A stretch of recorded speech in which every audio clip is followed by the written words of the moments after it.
You are now entering the Take Up, a place to gather when the film is over. I'm your host, Joshua Ray, and I'm here with my co-host, that is the managing editor of thetakeup.com, Andrew Wyatt. Hello, Andrew. Hello. Every episode, we decide if one film gets to enter the Take Up's permanent cinema. Today, we have a returning guest that is our friend Alex McPherson, and we have forced him to talk about Frederick Wiseman, specifically his 1970 film, Hospital. And then we'll have one more thing.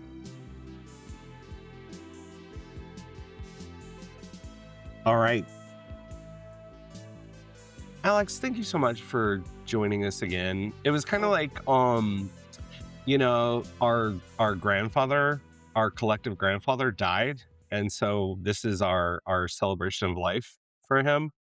Our 95-year-old master filmmaker. That is not Alex McPherson. That is fucking Frederick Wiseman. But hi, Alex. Thanks for coming back. Oh, hi. Yeah, thanks for having me. For sure. This is your redeem yourself lip sync, I think, because the last time you were on, Andrew and I didn't so much poo-poo it, but it didn't make it into the canon. We'll see if Hospital fares better. No, I mean, you guys liked Hot Fuzz, so Yeah. yeah.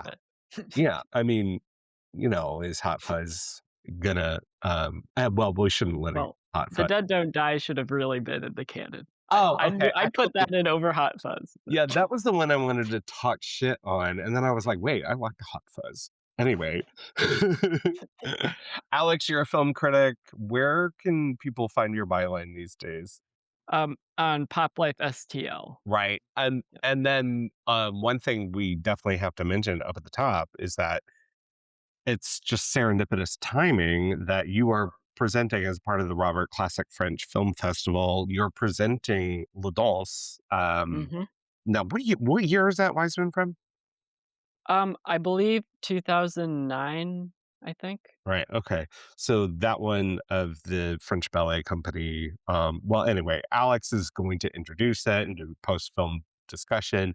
I haven't seen that one, so I'm looking forward to seeing it with you there. No pressure, But today, we're going to flash back in time and talk about one of Frederick Wiseman's early seminal films. I mean, dude kind of shot out the gate with Titicut Follies, but we can before we get into Hospital, I want to talk about your relationship to Wiseman, because you've become someone who I talk to about Wiseman a lot. You're someone who's going to be presenting on a Wiseman film. And I know that this is is it somewhat recent for you? The kind of I don't know if I'd call it an obsession, but we all kind of feel very strongly about Frederick Wiseman. Yeah, I mean, I guess, the first Wiseman I saw was Menu Plaisir, his last movie, and that was a lot based on the recommendation from you guys talking about it on the Oh, Take Up. good. And so, I watched it. I mean, I loved it. I loved it, but I didn't really have the filmic vocabulary to kind of understand a Wiseman movie fully at that point. So when you guys, I guess, sponsored the Webster Film Series retrospective, that's when I really got into Wiseman and kind of looking at kind of the evolution of his work and how he encourages me to kind of look at the construction of movies in a new way. That was new to me, I think, just how important just the shots and the dialogue and everything, but without telling you how to feel, but provoking conversation, I think. Yeah, so I just got obsessed with them. I was like, yeah, I was the only person in St. Louis who went to all 17 showings at Webster. Wow. Yeah. I was That's hooked. great. And I can't stop watching. like there's Well, so the good many, thing is but that you've got a seemingly unending well of Frederick Wiseman films, which we should say those were new restorations that played last year at the Webster University Film Series, and our the missing piece in all this is really Kayla McCullough of the Take Up, and she's so good on Wiseman. She's so good in general, but she's the one who really has guided me through my fandom Frederick Wiseman. But Andrew, we had talked about Wiseman. I'll tell my story of where I found Wiseman, but I want to know yours because I'm not actually sure where you and Wiseman start. I came in late. I came in with some of his, like, big 21st century films. I think the first film I saw was at Berkeley. Okay, so Um, exactly the same. mhm, And we should talk about that though. Like it's weird because like in Frederick Wiseman's films, they're not necessarily eventful. They're not like recording history in a mhm, way that they're recording like an important event, but at Berkeley is so unique in his mhm, filmography in that it does record something that a major like shift in culture that happens specific to the film in which the students of Berkeley go on protest while Frederick Wiseman is on campus. And mhm. it was such a like it is a unique film, but it also isn't in that like you're in those classrooms, like you're sitting in class with those Mhm. kids. But it is someone who works in higher education. Watching at Berkeley right now seems like a nightmare. Yeah, I mean, you're right in that it has a kind of, because of that serendipitous aspect where Weisman happened to be there working, collecting his footage while something important was happening on campus, that, that does make it a little unique. But I think maybe the deeper reading is that something significant is always happening in every Yeah, Wiseman film, yeah. whether by dint of fortune or chance or just Wiseman's acuity and knowing what to look at and what to look for and how to put it together in the post. I mean, I feel like this episode is gonna be a lot about documentary form and documentary process and what makes Wiseman such a unique and important figure in that landscape, but yeah, it maybe wasn't the best film to sort of come in first on because it maybe set slightly different expectations for what a Wiseman film is, but, I recall I saw that one and then sort of the films that were made around the same time at Jackson Heights and National Gallery, and then I started to go back and watch some of his older films. Yeah, and Ex Libris and Yeah. we could recount all of them. But Mhm, around the time of Minu Plaisirs, I think we were all like so incredibly hyped for it. It was a food documentary. It was about kind of refined culture. It was about artists at work. And Mhm. I think one thing you and I talked about, Andrew, Alex, I don't know if we talked about this specifically, is that it did feel very much like a 93 at the time year old man making his final film. And one thing Yeah. we can talk about when we talk about Frederick Wiseman is the craft of these films. I love how you said collecting his footage because these films are not really as I mean, these films are as constructed as any other sort of narrative filmmaking. However, you might not think that on the outset because he's, a supposed verite master. But one of the linchpins, I think, of Manu Plaisirs was that um, it was all centered around the kind of a retirement narrative, but it was kind of about a great old master and his last gasp, or last sigh, I should say. And I felt that was so incredibly fitting, and that by the time this retrospective came around, I was so excited to also go back. I went through on Canopy. You can watch all of most of Frederick Wiseman's films. We can get into that if we want. And I started going back after that, and had while I had kept up with the newer ones after at Berkeley. Um, anyway, this is all very fascinating stuff. Me and my Frederick Wiseman movies. I want to get to Alex's choice. But Alex, before we do that, I'm going to let Kayla speak, and that I'm going to read from a piece. She did a series of pieces for the Take Up, specifically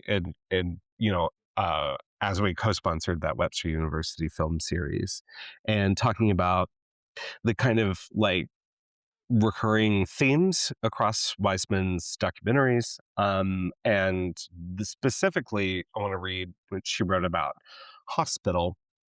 There's a sense that the staff at Metropolitan Hospital Center in East Harlem, New York City, have seen it all from its emergency department to its outpatient center to doctors' offices. There's a uniquely terrible day happening behind any given door.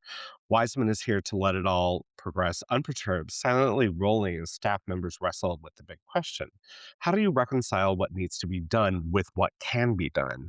The enormity of MHC, and in turn the enormity of its problems, is merely a piece of the puzzle that is New York City health and hospital corporations.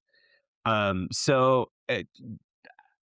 of the things Kayla's getting at there is like the specificity of Weisman's filmmaking here is that we're getting into these kind of incredible moments that he captures, but they're so endemic of larger issues. So I want to talk about like why we wanted to talk about hospital here as maybe representative of Wiseman, but maybe even more like your personal experience of hospital.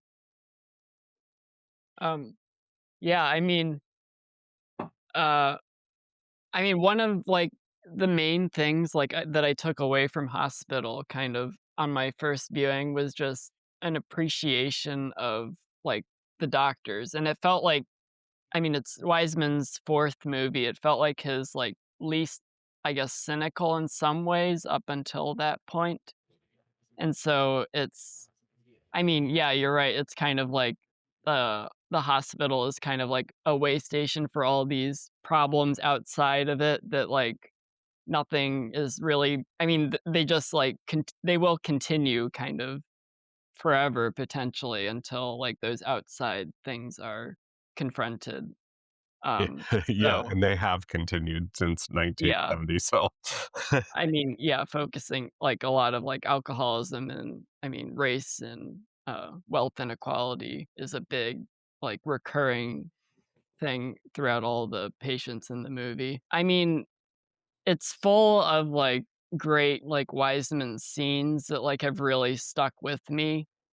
Kind of like spanning like the whole gamut of emotions. So I think like it is intense and graphic sometimes, but, like, what I'm really left with, it is it's sad because the doctors are often trying to do the right thing, but they can't because 'cause they're stuck within all these procedures and just things out of their control, but it it made me feel hopeful about the human spirit in a way as well, even though we're living within this infrastructure that's crumbling kind of.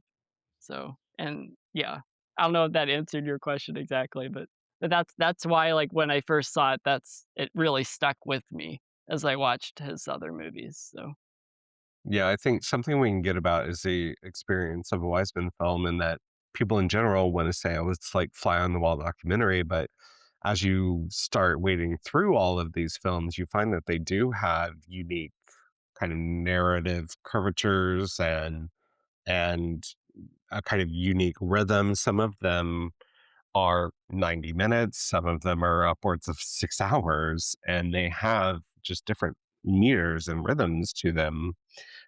Andrew, you'd seen Hospital before, right? Right? I had, but I didn't really remember much about it. Mm, Revisiting it a couple weeks ago was sort of felt like new eyes in some respects. I think it's still the oldest of his films that I've seen. I haven't seen To the Cut Follies or High School, which I think are the films that preceded it. yeah. Um, and but Law and Order as yeah, well. Law and Order, right? Is it Sorry. Yeah, th- it was. I'm sort of surprised. My off the cuff reaction is I'm sort of surprised about how short it is. It mhm. feels, and this is maybe my first large issue with Hospital, critically speaking, is that it compared to some of the other early Wiseman films that I've seen, like Welfare or Juvenile Court, it feels like, maybe it didn't have the running time that it needed, if that makes sense? Um, no, it doesn't make sense to me because I think it's the perfect film. um, I can see. I think it's a different film if it is about duration. I mean, Welfare is definitely about endurance because Mhm. Yeah, it yeah. plays like a day in the life, and it almost takes a day in the life to watch it.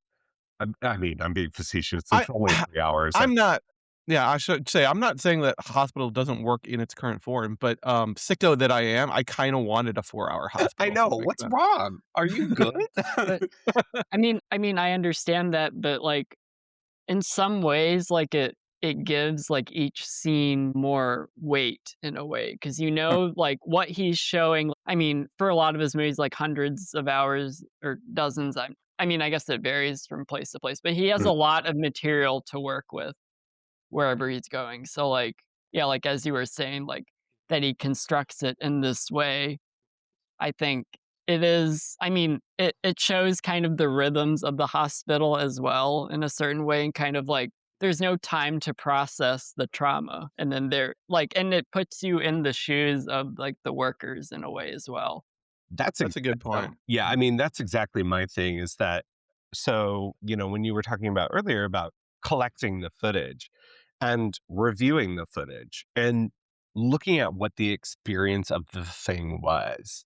When you look at hospital, it feels like an emergency room because you're not really spending a lot of time with each individual character compared to I mean, we're going to talk about welfare a lot because I hadn't seen welfare before yesterday. I presented on high school um, during the What She You retrospective, mostly because it was like the first one, and I have a lot of affection for every Wiseman, but high school is kind of an easier entry point, and it is Yeah, it's first. a crazy movie.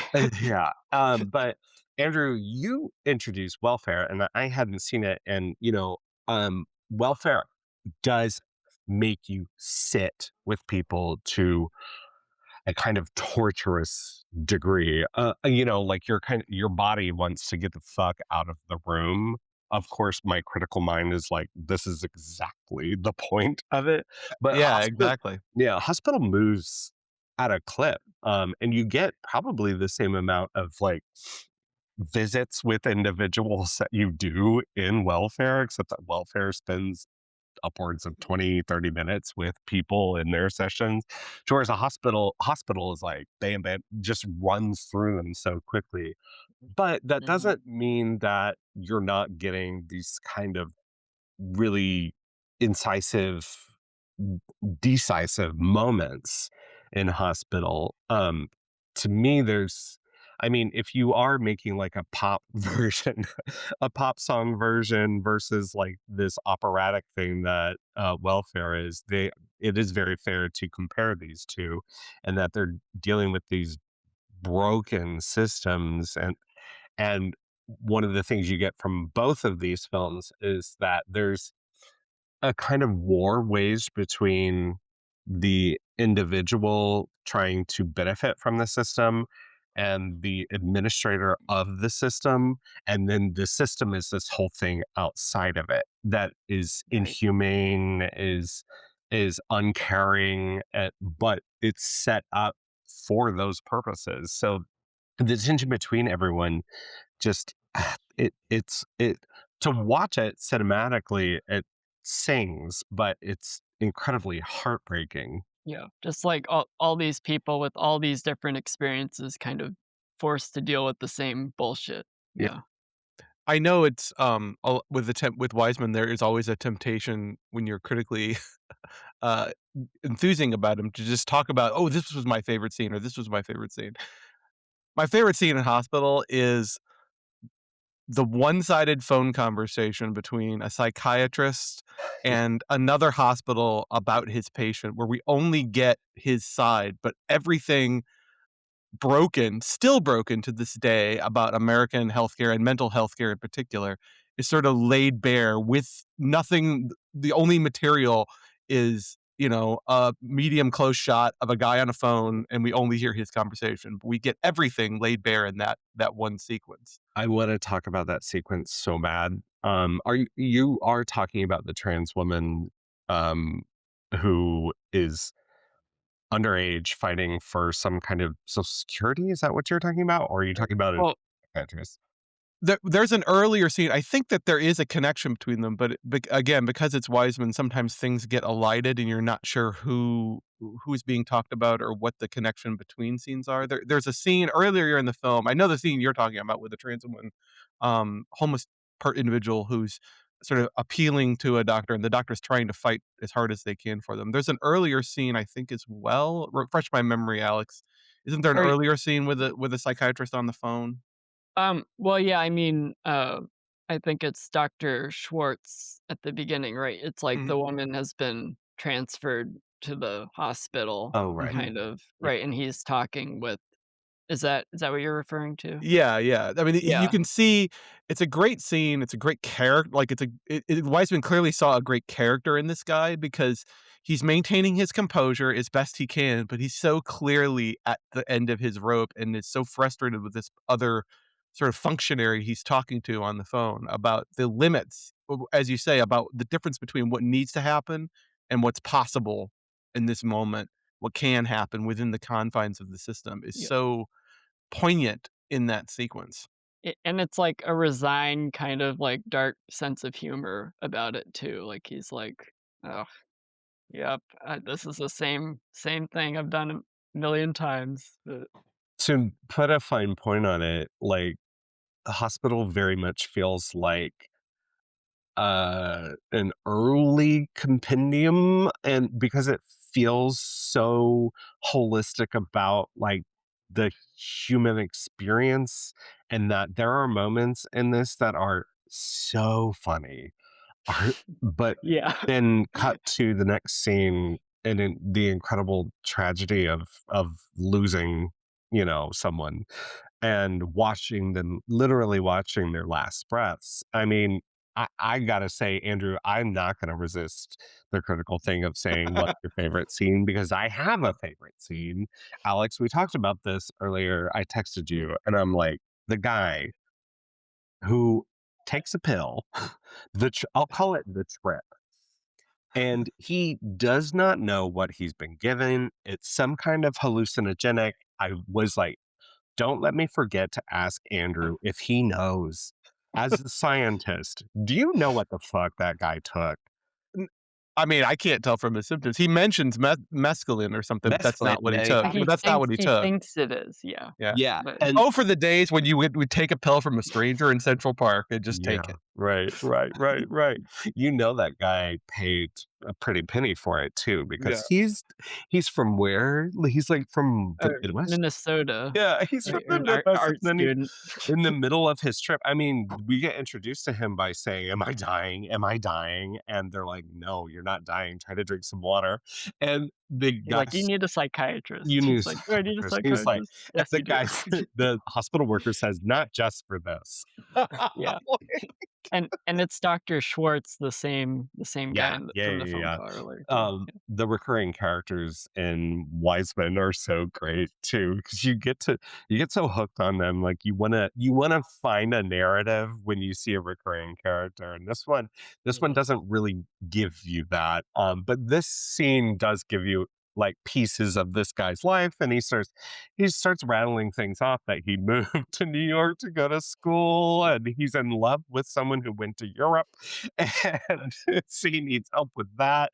But then ultimately it ends in this like fucking crazy exclamation point, as he is just really spewing Yeah, when like we watched horribly. that at Webster, we were all like, "What the" like, "Oh my Mhm. god." Yeah, I mean, it is called Hospital, while Wiseman has films that make me more sick to my stomach, like Ticket Follies and Primate, you know? Primate. Oh my god. Oh my Andrew, tell Yeah. me you haven't seen Primate. I That's one of the ones I have no desire to see It's a because really it good movie, but oh my god. I have something like, I don't know what it says about me that, like, the human depravity is one thing, but anything with Uh, animal Yeah. welfare or animal liberation starts to yeah. oof, it's a Yes, bit much. that's completely fair. But this film does open the first shots are of a surgery happening, and Yeah. you're like, "Oh, well, I better buckle up for this fucker." Yeah, it's like setting the stage. He's like, "Here, like, this is gonna be my approach here, so get with it." My except it isn't a movie that privileges the the Yeah. gross Yeah. aspects of medical care that much. Like, there are things like that explosive, vomit scene, but, like, in terms of they're a different kind of film that could show a lot more of the, the viscera and the surgeries and other things that sort of turn your stomach.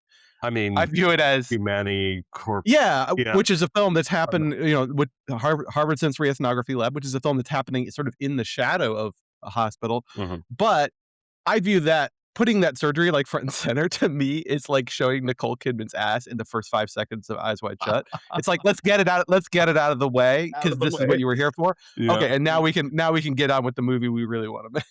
I mean, Mhm. it's with the compression of the time, it does kind of start wringing out the commonalities between all of these people really easily. Mhm. Because my first reaction after watching this is like, is diabetes really that big of a like deal for people in the United States that it's like the very first question that you're asked? And yes, it Yes, if is. anything, it's worse now than it It's was worse then. now. And Mhm. the amount of people affected by, addiction in this is Yeah. yeah, is really wild. And the portrayal of, like, various, function, Mhm. in your addiction in this is, like, a side narrative or something a side quest I took in this, and I think it's just It's like a medical chart it contained really inside the is, movie. It's yeah. like, here are the possible stages and levels of how bad it could get when you are an alcoholic or other addict. Yeah. Mhm. Alex, do you have a favorite moment or it's hard to kind of call it a favorite moment. Do you have a scene that you like, the one that you think kind of like is representative of what's going on here? Um, I mean, yeah, like, so many that I think about. I mean, like, early on, like, the man who's kind of, ashamed of his body or whatever, and he's worried that he has cancer, but he doesn't. He's I mean, it's really moving to me, like, how, like, patient and, like, compassionate the doctor is with him. That's my interpretation of that scene is, like, that's incredibly moving, and also a scene that I think about is at the end with the man who's shot in the neck, I think, and then it's like it looks really bad when they wheel him in and kind of do the surgery and stuff, but then the doctor is, like, explaining that, like, he's gonna be okay, and then you see him, hold his wife or girlfriend or his partner's hand or whatever. I thought he That's was stabbed extremely I because thought doesn't he say something like, "You should yeah. see the other guy"? something like that. Like, he And got like in Yeah. some kind of fight, some kind of scrap, the and Yeah. surgeon he apparently Well, gave as I good as mean, he got. the yeah, surgeon calls it an whatever it is, yeah. artificial wound, and I'm like, "Oh my god, please be artificial." That is No, so fucking gross when they start they said sticking the gauze. superficial wound. Superficial, Superficial wound. Oh, superficial. Sorry, Yeah. superficial wound. And I'm like, "Did you see the amount of gauze you were able to stuff in that fucker's neck?" There was so much blood. There Yeah, was so there much was blood. so much blood. yeah, but Oh, it's like the conclusion of that scene is one of the most powerful moments in the movie to me, kind yeah. of. I wanna go back to the doctor because it's something we can talk about is the experience that the patients have here, and that doctor, you, use the word compassionate, and it's interesting, and maybe we'll get into, like, the way Frederick Wiseman, portrays it here or the way that I'm seeing it is that like compassion as a doctor isn't necessarily playing sympathy. It is playing a remove and Yeah. listening. And it's so interesting because that's exactly what Wiseman does. And I don't want to like draw No, huge that's a great parallel, observation. but it's Yeah. Mhm. exactly what Wiseman does in that he is just the observer, but it's the understanding of what is happening that seems so acute here.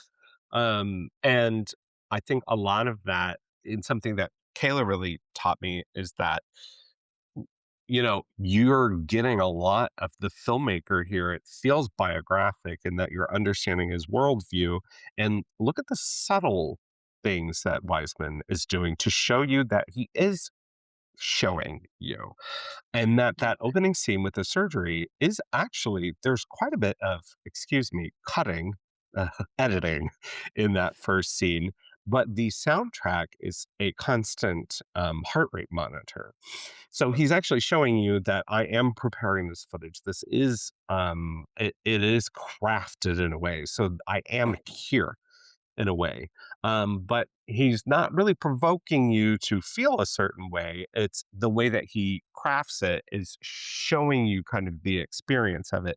That's the kind of remove that it feels. But it is crafted. Mhm.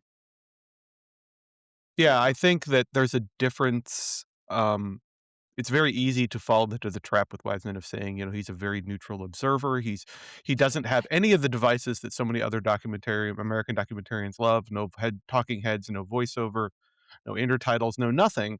None of the handholds that would guide us through the material. But of course, partly because the ratio of footage collected to footage shown is so high, with Wiseman, he's like a great case study in how even something that feels verite and neutral and coolly observational is constructed, is shaped, is formed so much by the artist, by intent. He Every film if he makes has his worldview smuggled inside of it if you are paying attention, and I don't think you even have to pay attention that hard to appreciate it. Hmm. Yeah. And watching his movies in that, like, very, like, close way has kind of just unlocked new ways to, like, look at movies just in general for me, like, kinda blew my mind. I'm like, "Wow, you can say so much without, like" I mean he's saying a lot, but it's just in new ways that I haven't necessarily seen before, especially in the documentary form. But yeah, they are I it's like, I know he wasn't crazy about using the word documentary to describe or he called them, like, reality fictions, right? So, Hmm. they're kind of their own genre in a way. Well, can we Yeah. talk the way that he cinematographatizes these places and times? And for me, his films are so rich of texture, and not only just the in this film, the black and white 16 millimeter footage, but specifically the textures of skin, of paper, of wall. It's that his kind of patient eye allows you to absorb what textures are happening on the screen, and not in a kind of fetishistic way of looking at 1970 fashion, which I am doing. I am doing.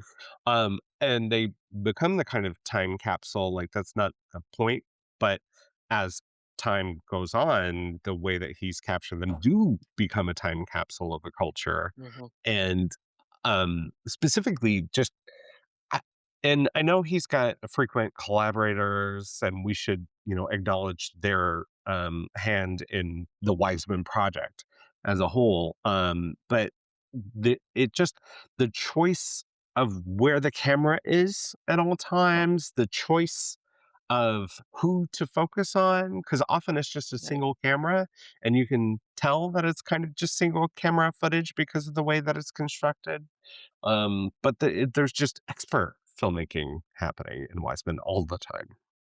I do Mhm. think the time capsule thing has become retroactively interesting. I mean, this is Yeah. a film that was very, very well regarded at its time. It won, an Emmy, I think, or 2 Emmys, um, as a sort of nonfiction object, but, it has become a time capsule in 2 important ways. One is the way in which time has passed, right? Mm, The sort of the aesthetic demarcations that this does look like a public hospital in the 1970s.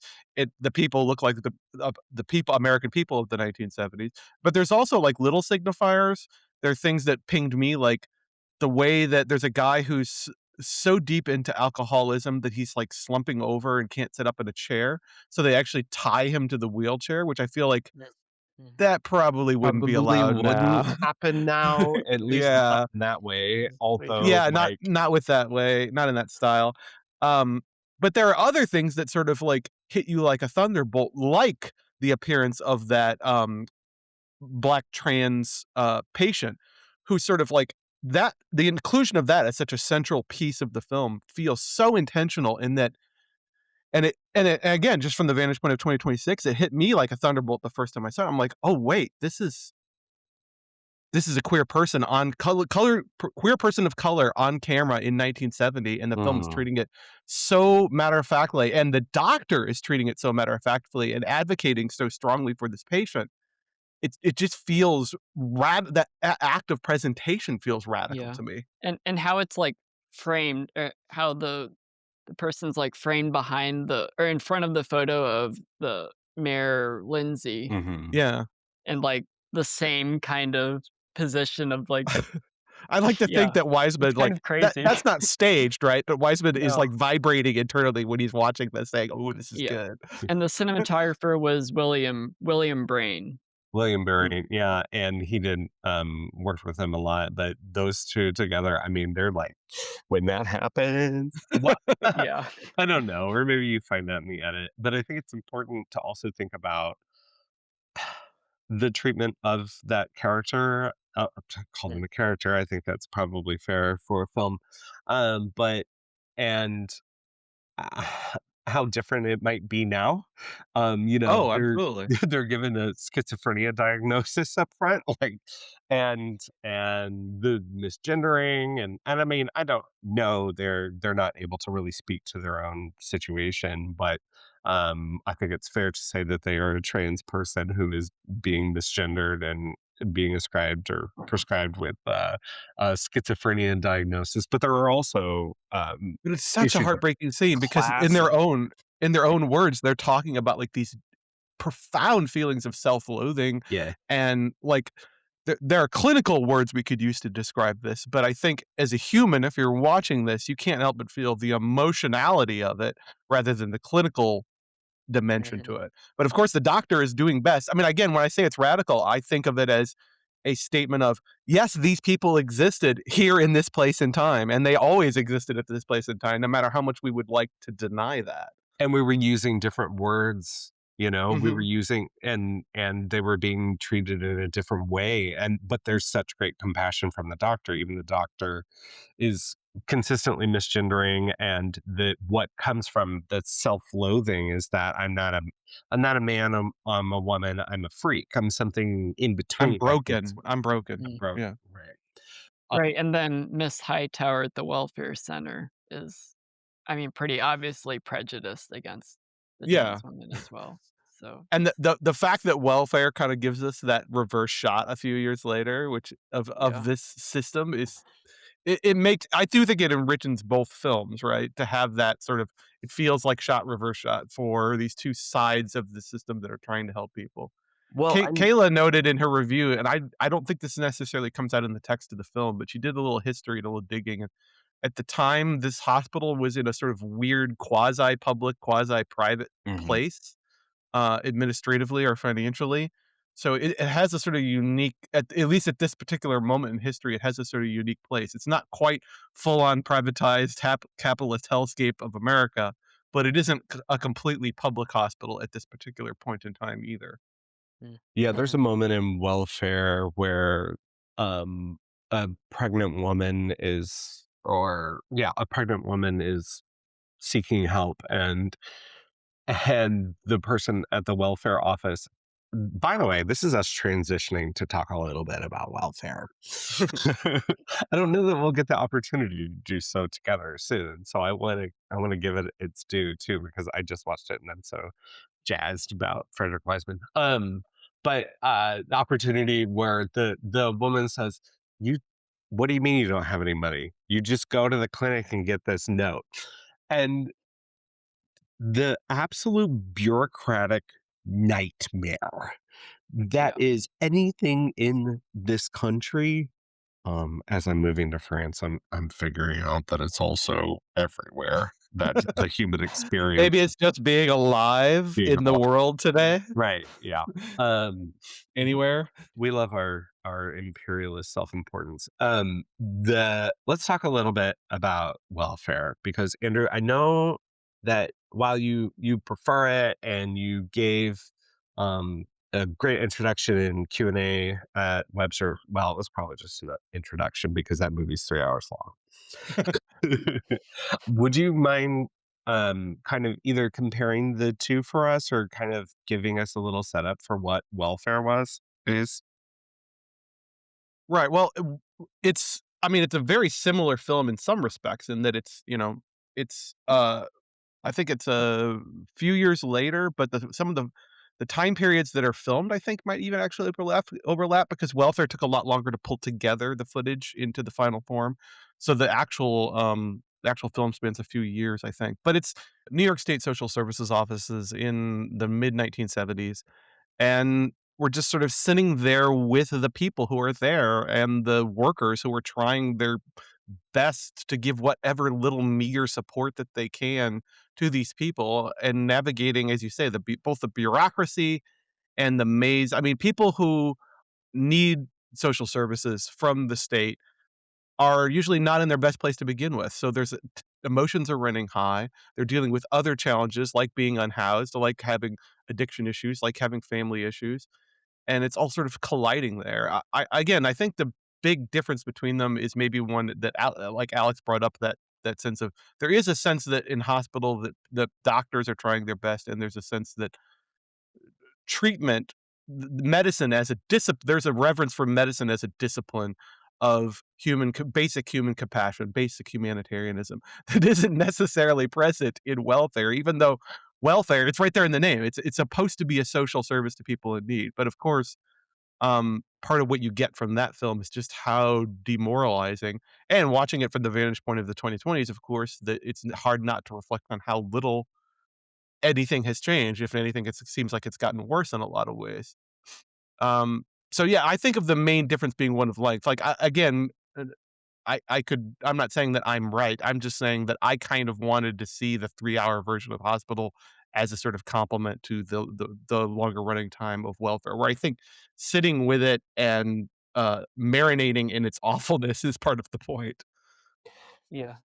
But maybe I'm, unique in that. I won't swear that that's the right decision. Obviously, the filmmaker felt that, a fleet 90 minutes or so was right for Hospital, so who am I to say otherwise? Yeah, because I mean, I think a big part of welfare is kind of like the destruction of everyone's psychology, like and I feel like, yeah, I mean, when you start watching it, it's, like, pretty, like, stressful and hard to sit through, but also you can't look away, like, from the opening scenes, but, like, when you reach the end, like, it is just utter insanity. Yeah. I would say one thing after having seen Hospital, one thing that adds to my reflection of it is that by its nature, a hospital setting allows for a demarcation between the people in need, the patients, and the staff, right? The doctor and nurses dress differently. They are uniformed. The doctors usually have a white coat on, the nurses are usually uniform compared to the patient. So that's easy to tell who is the person in need, and who is the person who is ostensibly going to provide assistance. One thing I think that makes welfare that adds to that haze of disorientation, part of it lies in the edit, but also part of it lies in that these are civilians helping civilians. These are, in Mhm. theory at least. So the lines between the people that we see in the welfare offices, the staff who work for the state, the people who have come in need, the police officers are the only ones who sort of are demarked apart from those two groups because they are in uniform. And it just adds to that sense of disorientation of like, who am I seeing now? Am I seeing a person in need, or am I seeing a staff person? And we only by observation, about seeing them in action, about seeing where does the desperation or frustration or bureaucratic stonewalling lie. That's how we demarcate the person who is supposed to be being helped from the people who are supposed to be helping them. And that Yeah. stands in contrast, I think, to Hospital, where the role of the medical provider is so strongly ingrained in our psyches. Like we see a person in a white coat and we assume that person is there to help, right? So it's just Mhm. something in the visual languages that contrasts the two films. I think is interesting. Yeah, and, um, I mean, like, I guess a connection sort of like with Hospital, like, there's that scene where the kid has fallen out of a window and Oh the God, yeah, doctor, like I mean, they don't know what to do brutal. with him because the intoxicated grandmother who won't take him, so one of the nurses wants to take him home, but, like, yeah, there's I mean, a procedure that I mean, she can't do that, so that's, like, The a only line of demarcation between, like, what Yeah, they want to do versus what they can do, and in welfare, like, there's that moment early on when it's like someone has literally, like, they don't know what the paperwork means, and so right. it's just, like, by luck that, like, a person behind the welfare worker comes in and says, "Oh, yeah, this doctor's note works Yeah, for this there's a woman situation." who speaks Yeah, Spanish who just happens to be, like, overhearing the conversation. But yeah. that's a great scene in Welfare, and I love the only part about that warms it's a dark scene, the only part about that warms my heart is anytime they cut back to that kid eating that popsicle so Yeah, messily, he's going to town. my parent it pings my dad energy where I'm like, "Oh, look at that kid. He's gonna be alright, he's got a popsicle." But I also like I a duration to the note on duration and endurance in Mhm. welfare.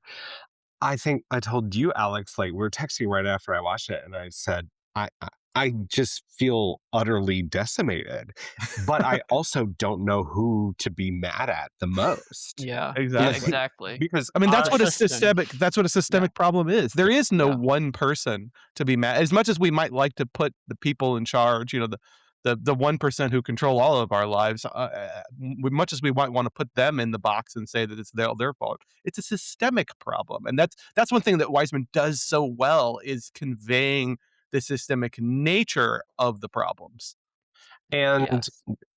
making sure that we get a kind of holistic view of what the problem is by including the conversation between the white supremacist who's just left the hospital with his head bashed in and the black security officer and their very frank conversation about his racism and the very frank conversation about the black experience in New York City, you know um Mhm.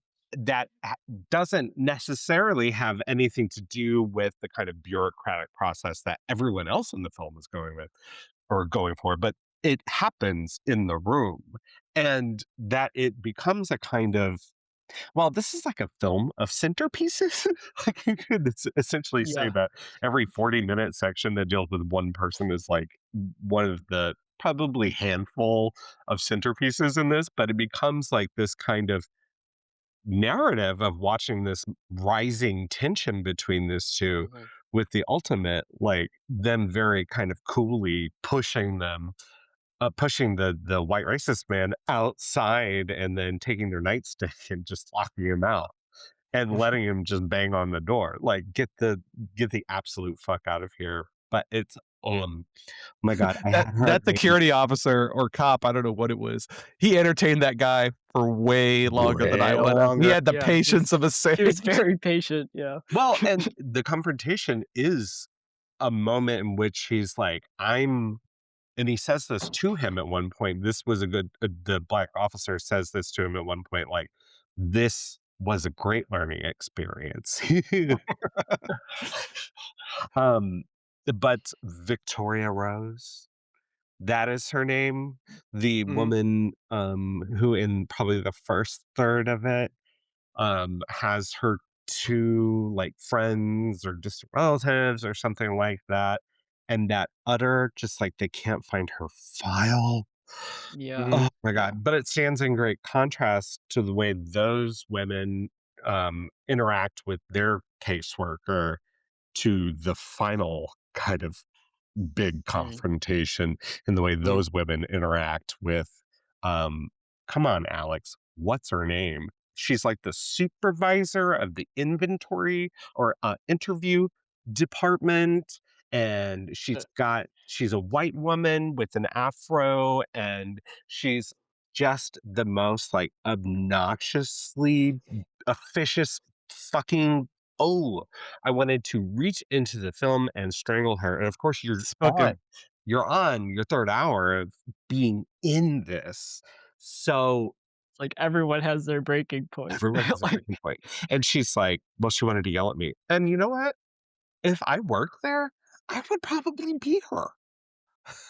You're spoken truly like somebody who doesn't spend enough time around state government workers, Oh Josh. yeah. Yeah.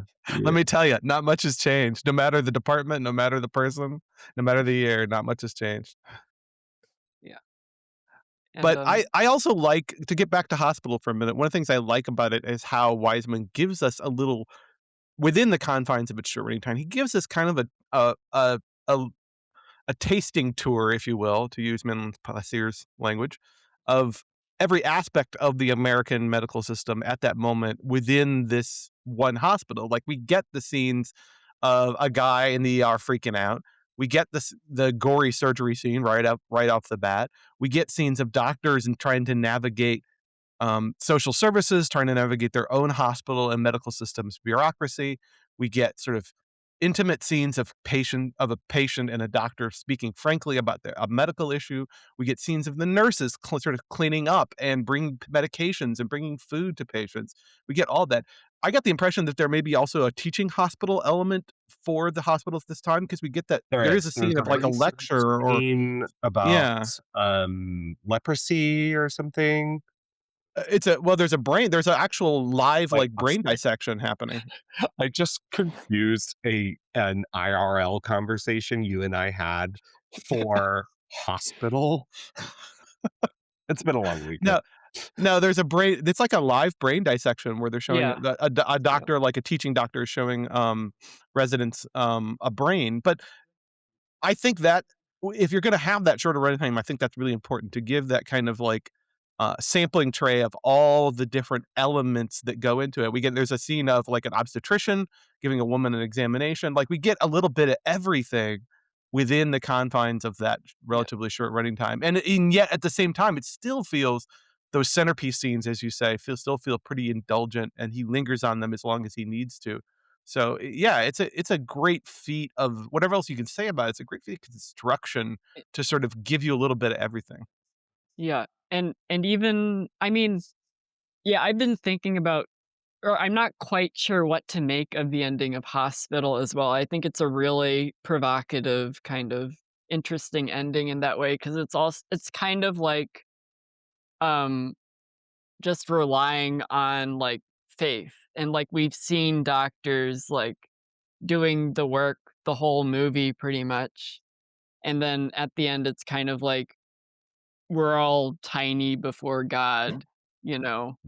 I Mhm. And I think also it's interesting how they're, like, singing the sermon at the end, and then it zooms out, you still hear them singing, and then the camera goes and or Brain and Wiseman are in the freeway, and the song is eventually drowned out by the sounds of all the cars rushing by. It's kind of yeah, that I don't idea know of, what to like, make of it either, yeah. faith versus reality, or, like, should you put all of, solving these, seemingly impossible problems that aren't really impossible if, like, enough work is done to fix the systemic issues. But, I like view it as more of a textural scene than anything else because, again, so many hospitals have chaplains, so many hospitals have chapels, right, and because these issues are always on people's minds when we're dealing with life or death, I view it as just sort of a fitting we're gonna move beyond the corporeal and move into the transcendental because there is an element of the transcendental in any hospital worth the salt. And so Wiseman just mhm, kind of gives us that little stinger, not so much like he's making a grand statement about the spirituality, so much as he's saying, "Oh, and by the way, this goes beyond the flesh. This goes beyond just something else that humans have a craving for." And he's acknowledging that in that final sequence, I think. But it did puzzle me a little bit too, where I'm like, "Wait, what? No, why the God stuff all of a sudden?" yeah. But, yeah, I mean, I feel like as with most of all of Wiseman's films, like, everyone kind of takes away, like, their own interpretation from the images he presents, and then Mhm. yeah, that's a big part of Wiseman's appeal. I think, and I think that that's one of the I mean, he always has great endings, like, the ending of Welfare is incredible as Oh, well. yeah. You kind of and then, yeah, it's heartbreaking and tragic, and then the sky is, like, waxing poetic, and then it zooms out, and there's that woman who's just super uncomfortable next to him, like, "Oh my gosh." But just, like yeah, kind of the tragedy and humor and just complexity of human experience in both of those scenes, you know? Well, I think that's a great point, for us to decide if Frederick Wiseman's hospital is going into the Take Up's canon. Um, Andrew, how many votes do you have left this year? 9? I I think I've used 1. I think did I use 1? And No, I don't Ethan, think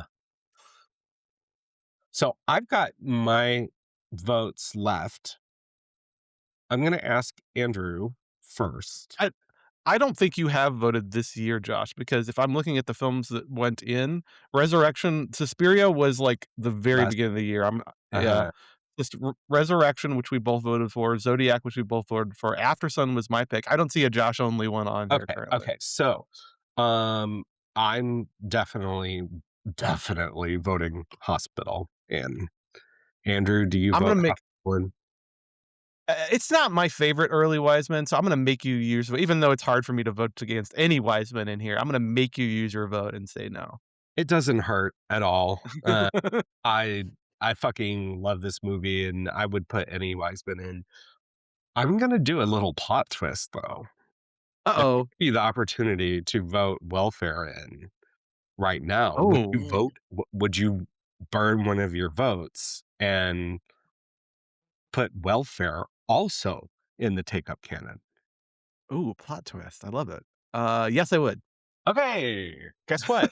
Team, Are we a are we putting both in? we're putting both hospital and Yes. welfare in the take up canon. Finally, Why I've isn't succeeded. you did. Not only did you succeed, you doubled up. So Oh, yeah. thank you. I mean, Wiseman is so important to the three of us, the three um, OG take uppers, that it's impossible to not put more Wiseman in. And I think these are, while I think they're very different films, there's such a good pairing in that and their Mhm. differences. And given the opportunity to talk about these films at length with you guys, I mean, this convinced me that if we had more Wiseman episodes, they're all going in. But I think this is a great opportunity for Someday us we'll to. circle back to Ex Libris or National Gallery or Yeah, something, we yeah. should do later ones, but mix it up. And then I want to say that also, this is Hospital is the second earliest film that we have now. Mhm. Okay, so here we go. Here we go. Oh shit. I think that means we're at 15. Okay. Far From Heaven, No Country for Old Men, Taxi Driver, The Graduate, Rushmore, The Secret Agent, Misericordia, One Battle After Another, Suspiria, Resurrection, After Sun, Zodiac, The Yeah. Dove, and Hospital and Welfare. And the dead don't die. Mm, there's definitely a different Jarmusch. I think we can throw in there. You know what's really upsetting? I listened back to the Sinners episode, and we were talking about our other vampire ones that we'd throw in. Do you know Did what you we not forgot? We did wait, not. I thought you no, wait, I thought you did talk about, We Only did talk Lovers. about Only Lovers Left Alive. We did not talk about a film that we've done a full episode on, Let the Right One In. Oh, that's right, wow. Yeah, we fucked How up. did I not I fucking love that movie too, how did I You not just mention didn't that? you just rewatch it too? Yeah, Not to that was my trans day of visibility watch. all right. Well, Alex, thank you so much. And Oh, thank uh you, guys. listeners, hope you get to this April 12th at 4 p.m. Yes. here in St. Louis at the High Point, part of the Robert Classic French Film Festival by Cinema St. Louis. You're going to be presenting La Danse. So um, Mhm. look forward to that and talk That's more about about Frederick that's Weiss. about the Paris Opera Ballet, right? Yes, My Yes, memory serves? correct. Okay. Yeah. Mhm. very cool. All right. Well, we will move on to one more thing. All right, every episode we round out with one more thing. That's one thing we've been liking and are enjoying and are, just loving, learning, keeping it up. I don't know. It's Sunday. Anyway, Andrew, I think it's your turn this time. I don't Is know. it? Somebody maybe is keeping track out there. Who knows? Andrew, why don't you go first this time? Okay, you're putting me on the spot. Um, Andrew, how about I'm I gonna go go first this time? I'm gonna talk about, a new game I've been playing. I haven't played a ton of it. I'm maybe like 10 hours into it, but I'm really enjoying it so far What called the fuck is that? I'm sorry. Is that like Wait, a normal why is that thing to funny? say? Like, I've only spent 10 hours in this game. I haven't spent that much time with it. Like, I don't play games, so I Do you don't. understand how long video games are No, nowadays? I have no Even concept. little indie games are, like, massive now. Oh my god.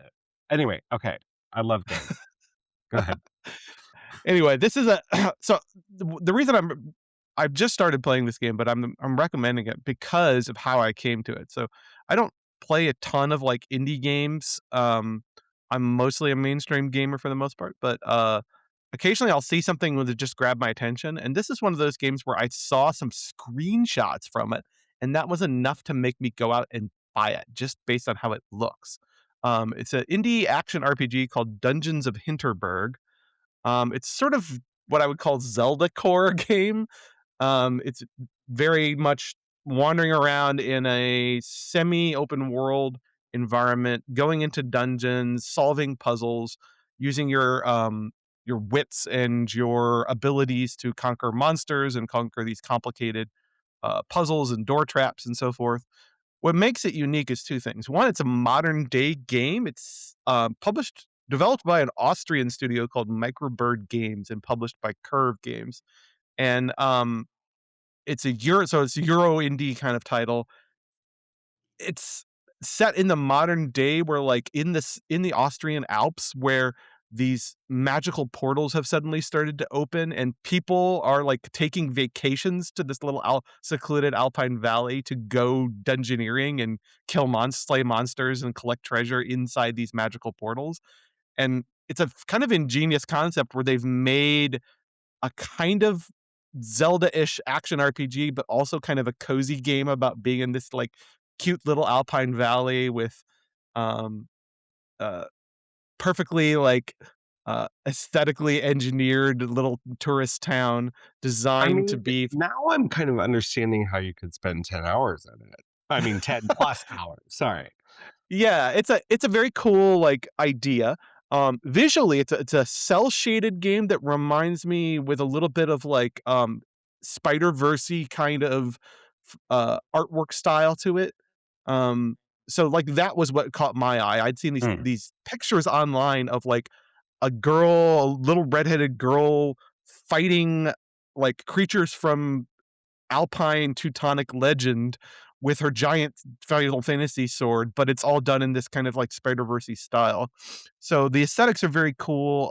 It doesn't do anything particularly revolutionary in terms of gameplay or whatnot, but it does have a cool look. It does have a cool feel. Um, the puzzles are sufficiently like challenging that I had to sort of brute force my way through them and try to figure them out. I try to resist like reading anything online. I just try to figure them out on my own, and I'm kind of dumb, so I struggled a little bit with some of the earlier dungeons. Um, but I'm really enjoying it so far. I got it for cheap on sale, and again, it's just sort of like this indie game that came out of nowhere. So I guess my recommendation isn't so much this game. If this isn't your speed, fine. But my recommendation is sometimes just buy things on vibes. If you see something that looks cool and you have it's not a giant $150 million AAA game that has been marketed for years on end, just go out and pick something up small and interesting looking that sort of hits your particular buttons, and this one did for me. It's got a cool, like, day and night cycle mechanic too, where, like, you have a limited number of days to clear every dungeon in the game, and then the game just ends, whether or not you've actually done everything or not. So I think that's kind of a cool mechanic. So I recommend it. Dungeons of Hinterberg. It's on I think it started out on PC and Xbox, but I bought it. They eventually produced a PlayStation port for it, and that's where I bought it, played it. Very cool. And where can people find you? You can find me at thetakeup.com and AY76 on Letterbox. My endorsement or one more thing is actually letterbox focused. Ooh, okay. You can find me at OK Josh Ray at Letterboxd and us at the Take Up STL on Letterboxd and all our social media. But you can also find not Andrew Saris and not Pauline Kael on Letterboxd. I would encourage everyone to follow these accounts. They are not Andrew Saris. They are not Pauline Kael. Those people are dead. But what you do get is actually a really neat archival function in these, in that they've collected these great New York film critics of yore, Andrew Mhm. Saris and Pauline Kael. There are other accounts like this. There's a Roger Ebert account.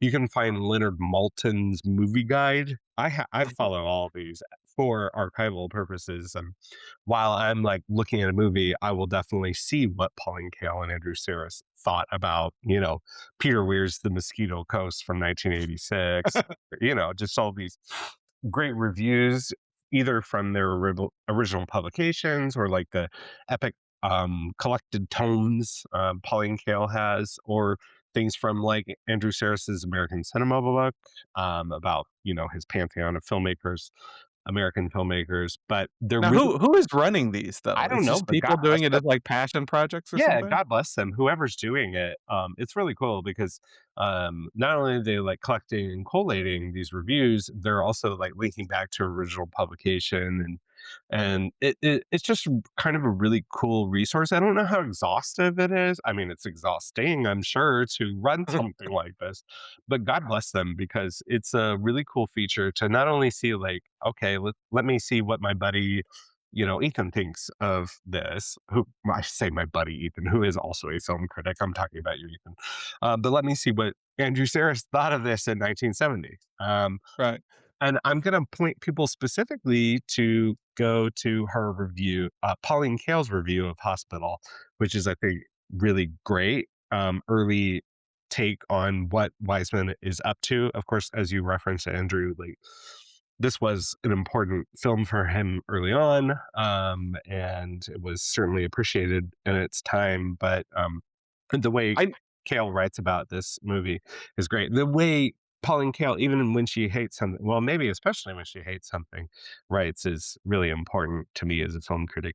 Does this run into, like, copyright issues at all? I don't Where, care. like, people I don't know. No, I wonder about that. Like, so, Yeah, like, when I you do take a too. Pauline Kael archival review, Yeah. does this person just post, like, the first few paragraphs and No. then link back to the original source? Or No. they're just There copy pasting the entire review? Well, there is link back to the original source, within Mhm, them, but they'll also, like, take her small capsule reviews from Lost at the Movies, mhm. and etcetera, and say from Lost at the Movies. I don't know the legality of it. It's a social media platform. I don't know, if it's just quoting, like, I don't know, but it's I've really just cool. galaxy brained a new project. I need the reverse shot of this. I want somebody to make an account called, like, not Bosley Crowther and do, like, uh, a contemporary films being reviewed by the notoriously deceptic, crotchety New York Times film reviewer of yore, who is, who's been dead for, like, 50 years now, but I wanna see what he would have said about the Mario Galaxy movie too. That Don't ask for that because somebody with some programming skills and AI and, Oh, they're fuck no, going not to AI. Somebody to you actually know an they're actual going good to do it. writer needs to No, do you it. want Yeah, someone to do it like the fake Mikhail Hanukkah and Lars von Trier Twitter accounts, right? Tweeting yes, yeah. out, like, memes and things. Right, right, right. No, I think that's an excellent idea that someone else should do. I don't know if Bosley Crowther. There's a not Bosley Crowther on there. But that's a great resource too.